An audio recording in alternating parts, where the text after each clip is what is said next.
Assalamualaikum warahmatullahi wabarakatuh. Dan salam sejahtera bagi semua. Kami masyarakat awam kembali lagi dan tak henti-hentinya mencoba untuk memperhatikan kehidupan bermasyarakat kita sehari-hari. Jika kita melihat dan mencermati kondisi yang sedang berlangsung dengan rasa jenuh yang hampir pupus, itu seperti kata dewa. Bukan kami merasa pesimis atau skeptis pada kondisi sekarang ini. Maka mungkin kami salah, tapi kami juga pada akhirnya mempunyai asumsi, walaupun kami tidak bermaksud mendahului kondisi ke depan yang akan terjadi. Tapi melihat yang sudah-sudah, apalagi jika melihat elit-elit yang ada hanya bersikap wait and see, tanpa ada tindakan yang berarti. Jadi sambil menunggu proses demokrasi yang sedang berjalan di MK, untuk itu dan untuk mengantisipasi keputusan MK yang bila nanti tidak sesuai harapan masyarakat luas, yang politik terus, kami khawatir politik yang terus dipolitisasi. Lalu kemudian semua mengambil keuntungan demi kepentingan. Habis sudah negara ini, bangsa ini tenggelam. Maka mestinya ada action atau aksi nyata kita. Tidak meminta ada hero atau heroikme dari elit, dari para elit-elit. Tetapi seperti yang sudah-sudah ini, mereka hanya bersikap, maaf kalau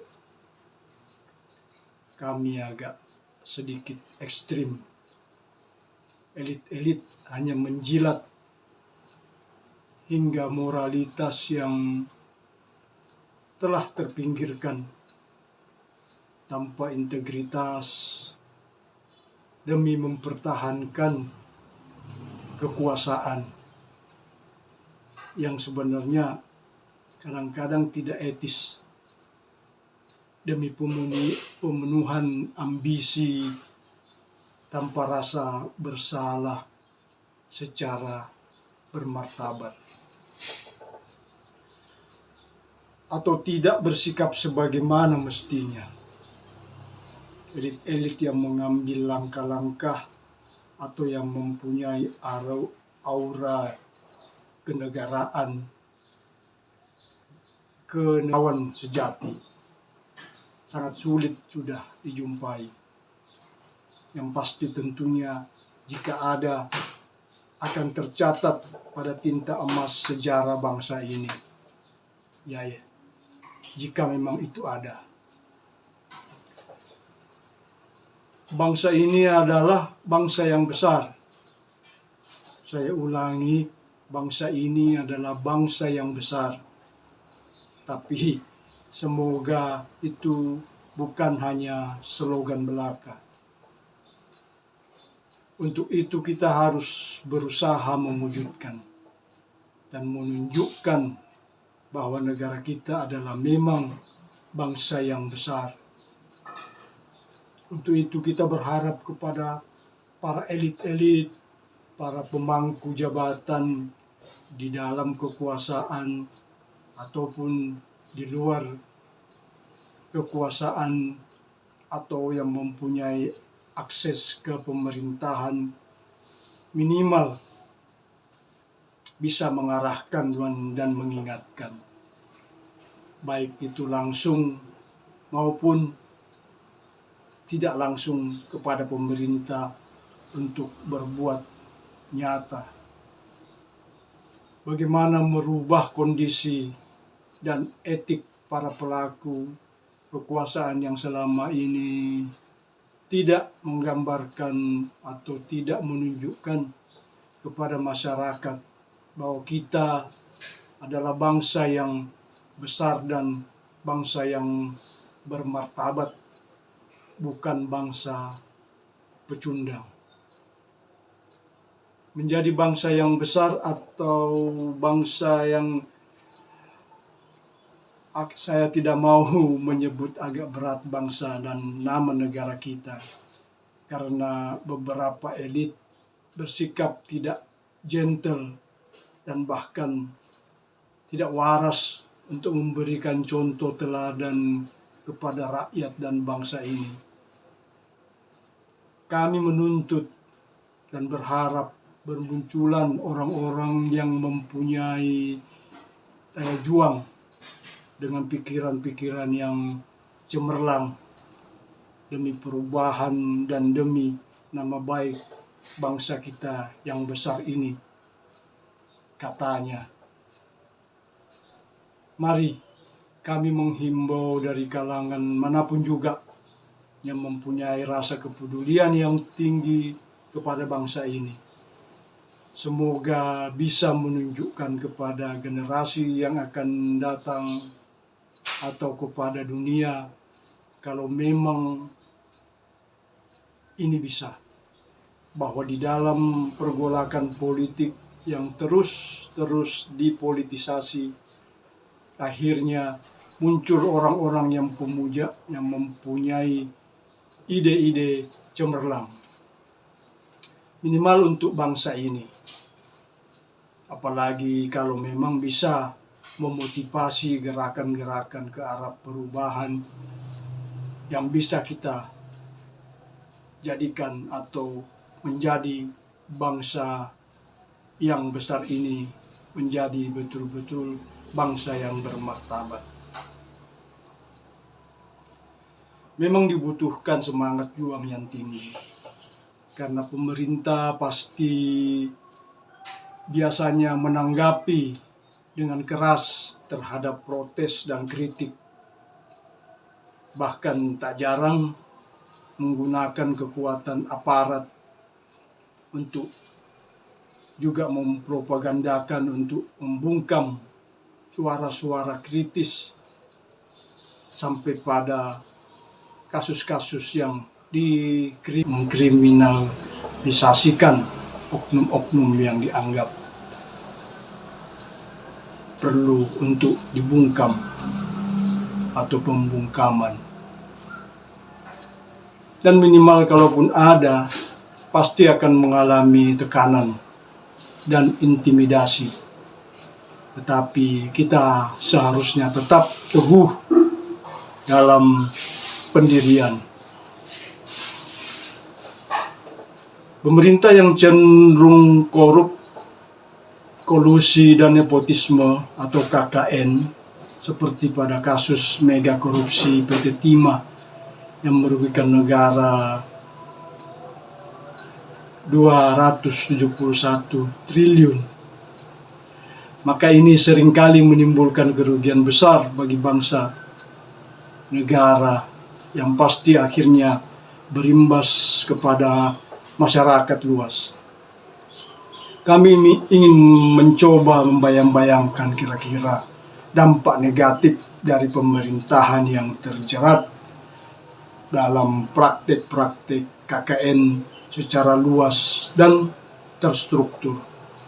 Ayo mencoba fokus pada pemerintahan yang korup. Pasti kebijakan-kebijakannya yang telah mengakar kuat yang dipraktikkan para pejabat pemerintah. Misalnya, satu, pada proses pelayanan dasar saja kepada masyarakat.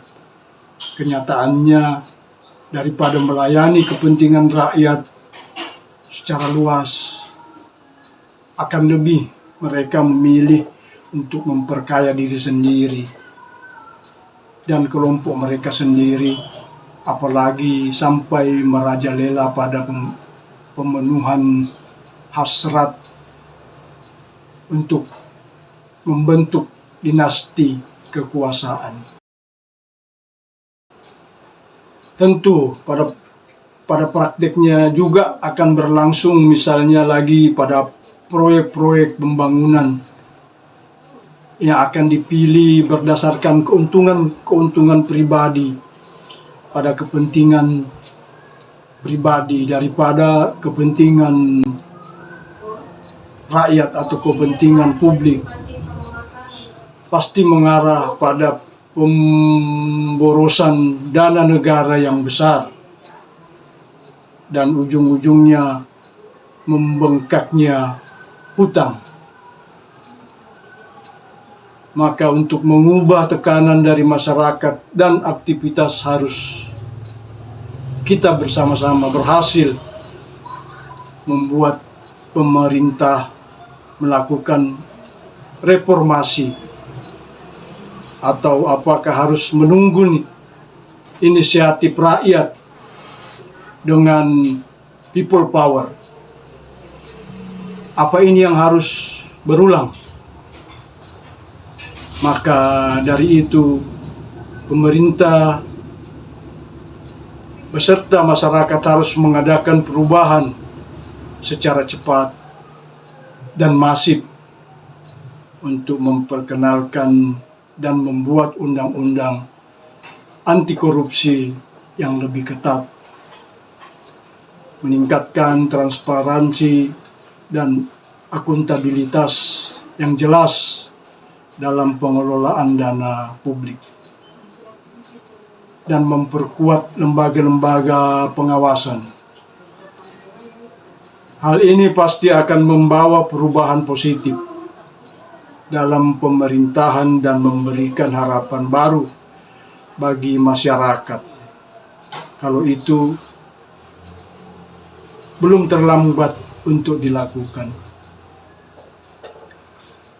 Kita harus tetap menunjukkan bagaimana para aktivis dan masyarakat terus bekerja sama untuk memperkuat lembaga-lembaga penegak hukum dan pengawas, serta untuk memastikan bahwa semua kita harus bekerja keras untuk memastikan bahwa praktik-praktik korupsi tidak lagi dapat berkembang dalam pemerintahan yang ada, bukan pemerintahan yang otoriter.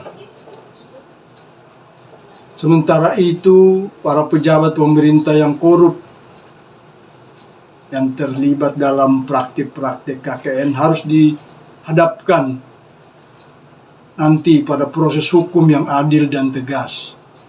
Ini adalah langkah penting untuk membangun kembali kepercayaan masyarakat terhadap pemerintah yang ada. Tentunya untuk akselerasi yang lebih cepat, kami lebih memilih sebenarnya adanya oposisi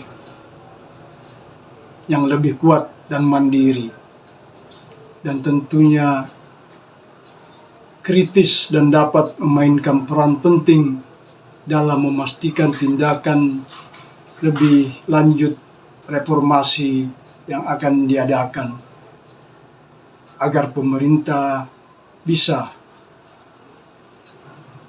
dipengaruhi hingga bagaimana oposisi dapat berkontribusi lebih jauh. Mungkin tentu akan dibangun penegak hukum dan pengadilan yang sesuai usulan-usulan oposisi yang murni dan sejati, dan dapat menggunakan sistem peradilan untuk menuntut pertanggungjawaban terhadap pelanggaran hukum yang dilakukan oleh pemerintah, terutama bagi praktik-praktik korupsi dan penyalahgunaan kekuasaan. Dengan langkah-langkah ini diharapkan masyarakat dapat mengatasi keresahan akibat instabilitas politik dan ekonomi dan menuju ke arah yang lebih stabil, sejahtera, dan berkelanjutan bagi semua kita. Semoga elit-elit pemangku pemerintahan dan pakar-pakar di kalangan pembuat kebijakan agar dapat merasakan dan menumbuhkan empati yang kuat. Semoga dapat terwujud. Maka kami selalu berharap agar informasi ini tentunya dapat tersebar secara luas dan baik untuk menumbuhkan rasa kepedulian yang tinggi. Maka kami sangat berharap untuk mendukung channel ini dengan cara subscribe, like, and share. Sebenarnya gunanya agar kami dapat terus menyuarakan kegelisahan kita bersama yang menjadi harapan ke depan yang lebih baik untuk semua kita. Yang tentunya tanpa bersikap hanya menyalahkan serta pesimistis. Karena ini sebenarnya hanya sekedar inisiatif dengan membangkitkan rasa kepedulian yang kuat dan gerakan moral secara konstruktif. Semoga kita bisa memupuk rasa kepedulian kita yang tinggi dan berkelanjutan, tentu dengan peran aktif yang nyata untuk dapat kita sekedar memberikan sumbangsi. Ya, walaupun sumbangsi itu hanya sekedar pikiran dan koreksi yang sifatnya membangun, agar kita tersadar dari lupa dan alfa. Demikian harapan kami. Semoga kita selalu berprasangka baik. Assalamualaikum warahmatullahi wabarakatuh.